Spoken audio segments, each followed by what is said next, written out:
You think modern-day America is wild? Let's run the numbers.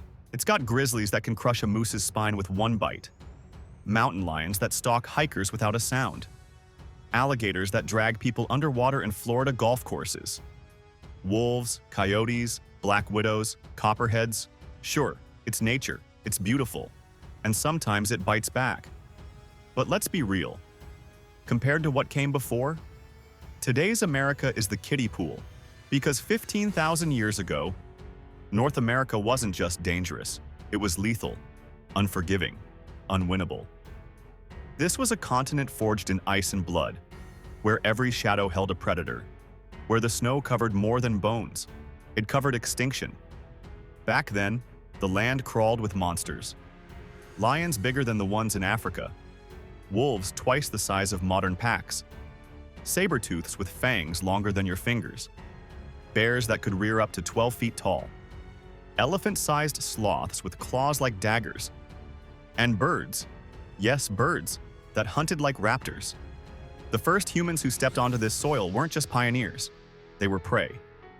And if you think you'd survive it, you wouldn't. Welcome to Prehistoric America. Imagine waking up 15,000 years ago in what we now call North America. No cities, no roads, no fences, just endless forest, roaring rivers, and a sky untouched by smog or satellites.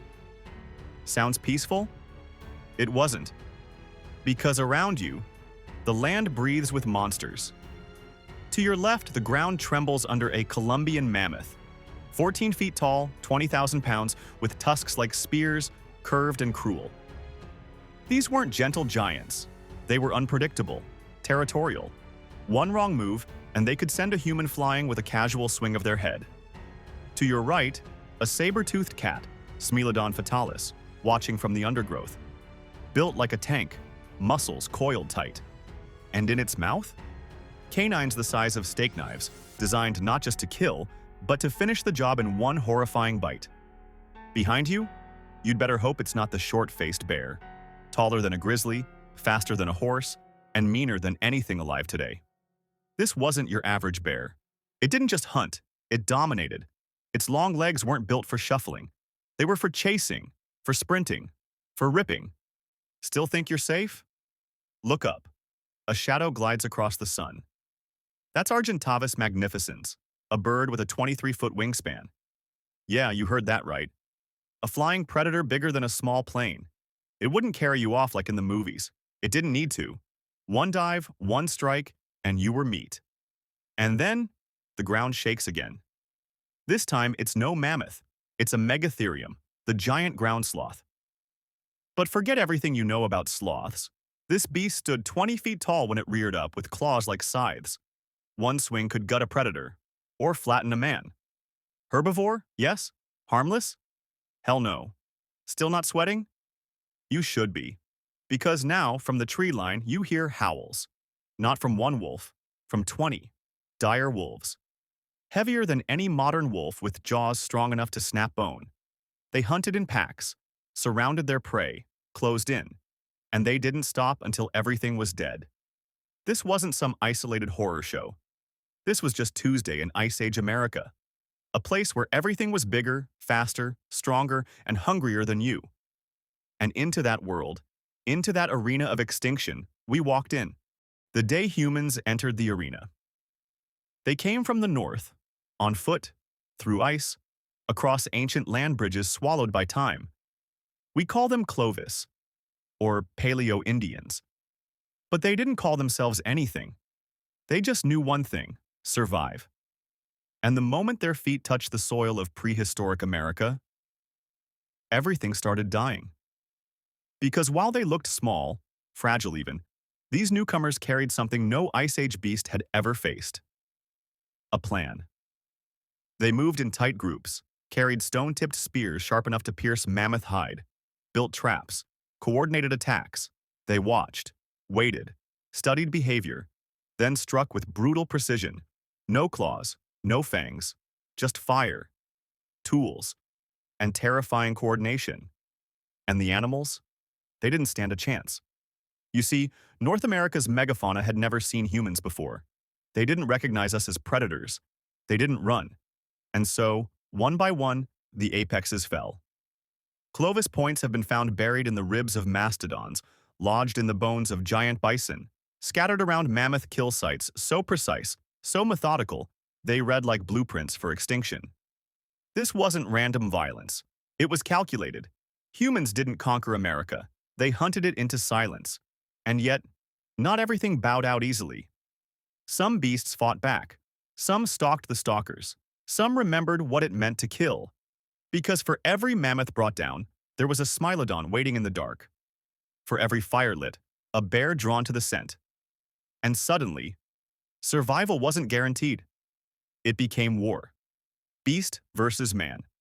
Night versus fire. Old blood versus new minds. Prehistoric America had a new apex predator, but the land wasn't giving up without a fight. The Prehistoric War for Survival. Forget the food chain. This was a free-for-all, because the moment humans stepped into prehistoric America, they didn't just enter a new world. They walked onto a battlefield. This was Ice Age North America, and it was already owned by monsters. Out in the open plains, dire wolves ruled the pack. Heavier than modern wolves, built like tanks, jaws strong enough to snap bones mid-sprint. And they hunted in numbers. 30, 40, sometimes more. Coordinated, merciless. They'd surround a mammoth, bleed it from all sides, wait for exhaustion to set in, then feast. Now imagine them finding a human camp. Firelight flickering. Children asleep. No walls. No guns. Just a few sharpened sticks and a pack closing in. That wasn't a hunt. That was a massacre waiting to happen. And dire wolves were just the warm-up. Because in the shadows, Smilodon fatalis waited. The saber-toothed cat. Forget what you know about lions. Smilodon wasn't a runner. It was a stalker. Short, brutal limbs, massive front paws, muscles stacked like armor. And those fangs? Not just for show. 11 inches long, serrated. Designed not to bite, but to pierce windpipes. And it hunted big. Bison, camel, giant sloth. A group of humans? That was a snack if they weren't careful. And then, towering above all of them, came the real king. Arctodus simus. The giant short-faced bear. 12 feet tall when standing. Could run at 40 miles per hour. That's faster than you. Faster than anyone. And it wasn't just speed. This bear could smell prey from miles away. And when it arrived, it didn't sneak. It owned the space. One swipe could shatter ribs. One roar cleared the forest. Some paleontologists believe it was hypercarnivorous, meaning it didn't just scavenge. It stole kills, took territory, drove other predators into hiding. And yet humans survived. They didn't run. They adapted. They studied how the dire wolves moved, how the Smilodon attacked, where the giant bears roamed. And over time, they didn't just survive these beasts. They outlived them. But make no mistake, that was never guaranteed.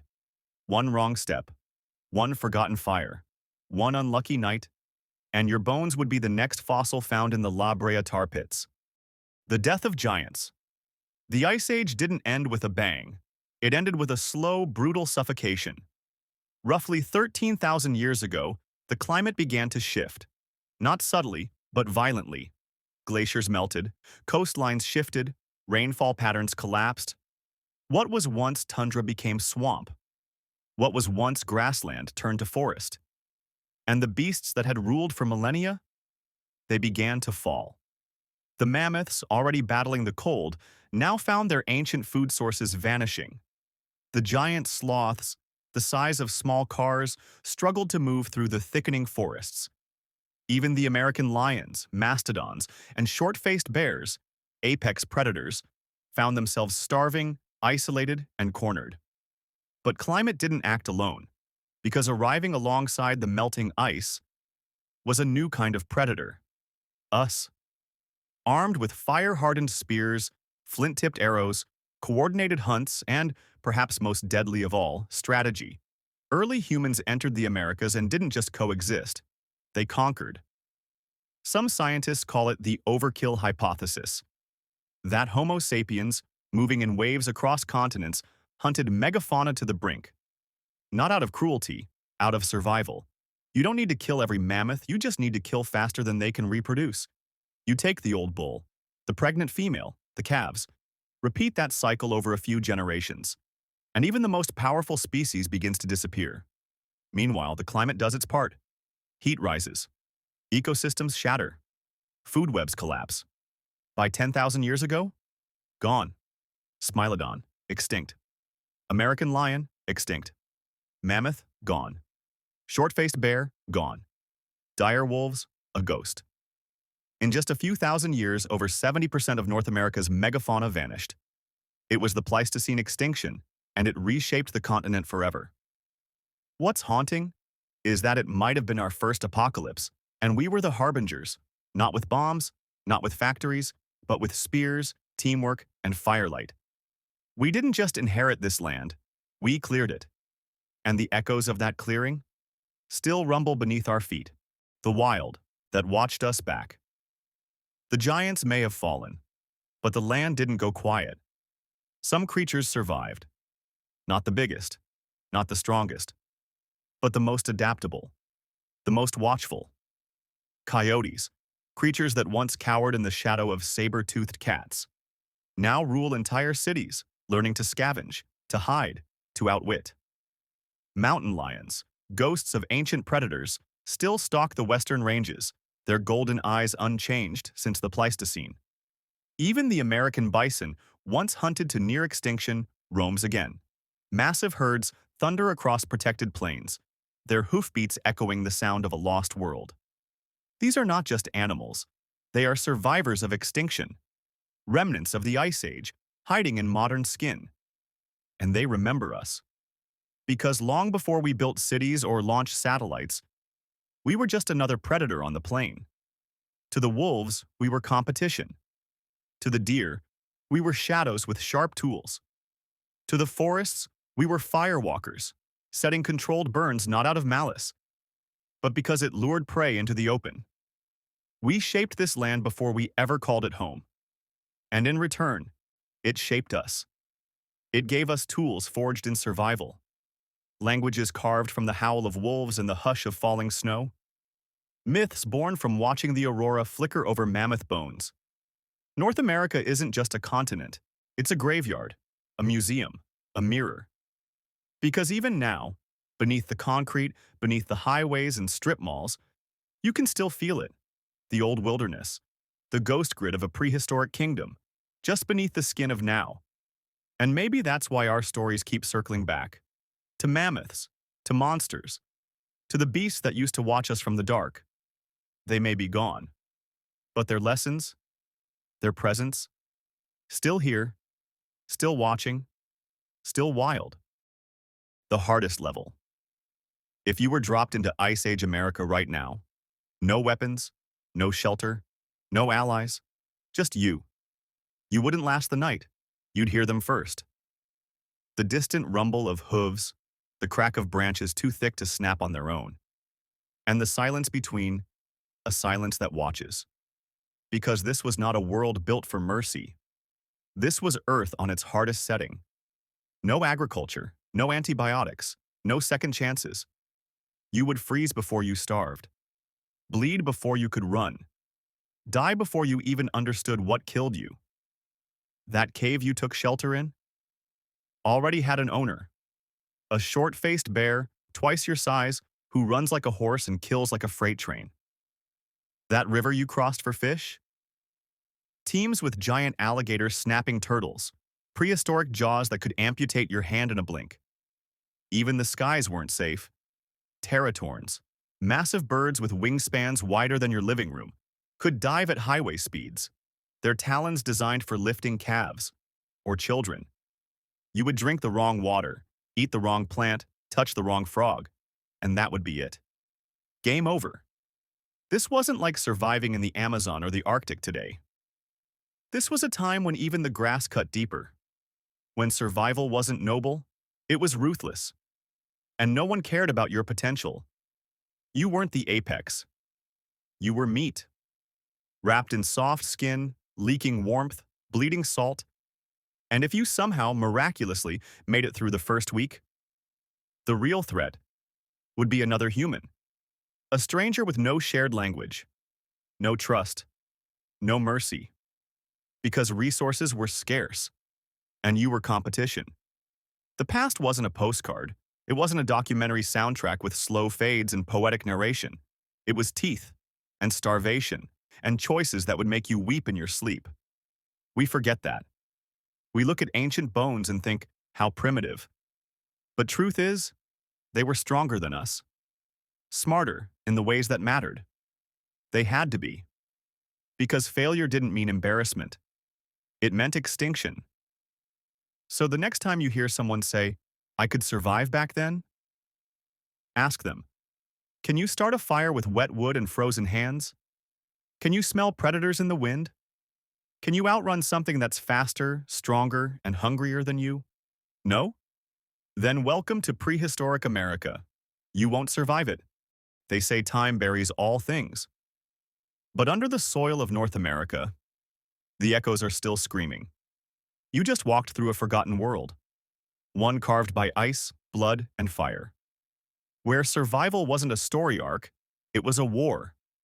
Daily, merciless, personal. You met creatures no bedtime story dares describe, faced predators whose bones still outlast your steel. And if you listened closely, you may have felt it too. That chill. Not from the Ice Age air, but from a truth we rarely face. We come from survivors, but only because so many didn't.